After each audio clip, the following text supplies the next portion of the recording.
Numbers chapter 19. The Lord spoke to Moses and Aaron. This is the legal statute that the Lord has commanded. Instruct the Israelites to bring you an unblemished red cow that is no defect and has never been yoked. Give it to the priest Eleazar, and he will have it brought outside the camp and slaughtered in his presence. The priest Eleazar is to take some of its blood with its fingers and sprinkle it 7 times towards the front of the tent of meeting. The cow is to be burned in his sight. Its hide, flesh, and blood are to be burned along with its waste.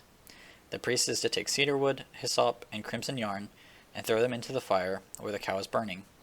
Then the priest must wash his clothes and bathe his body in water. After that he may enter the camp, but he will remain ceremonially unclean until evening.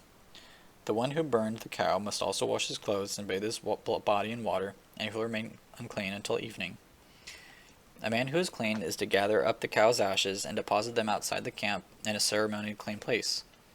The ashes will be kept by the Israelite community for preparing the water to remove impurity. It is a sin offering. Then the people who gather up the cow's ashes must wash his clothes, and he will remain unclean until evening. This is a permanent statute for those Israelites, and for the alien who reside among them. The person who touches any human corpse will be unclean for 7 days. He is to purify himself with the water on the 3rd day and the 7th day, then he will be clean.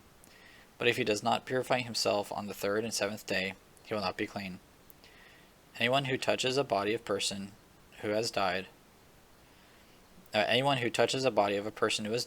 does not purify himself defiles the tabernacle of the Lord. That person will be cut off from Israel. He remains unclean because the water for impurity has not been sprinkled on him, and his uncleanness is still on him. This is the law when a person dies in a tent. Anyone who enters the tent and everyone who is already in the tent will be unclean for 7 days. And any open container without a lid tied on it is unclean. Anyone who is in the open field who touches a person who has been killed by the sword, or has died, or even touches a human bone or a grave, will be unclean for 7 days. For the purification of the unclean person, they are to take some of the ashes of the burnt sin offering, put them in a jar, and add fresh water to them. A person who is clean to take hyssop, dip it in the water, and sprinkle the tent, all the furnishings, and the people who were there. He is also to sprinkle the one who touched a bone, a grave, a corpse, or a person who had been killed. The one who is clean is to sprinkle the unclean person on the 3rd day and the 7th day. After he purifies the unclean person on the 7th day, the one being purified must wash his clothes and bathe in water, and he will be clean by evening. But a person who is unclean and does not purify himself, that person will be cut off from the assembly, because he has defiled the sanctuary of the Lord. The water for impurity has not been sprinkled on him, he is unclean.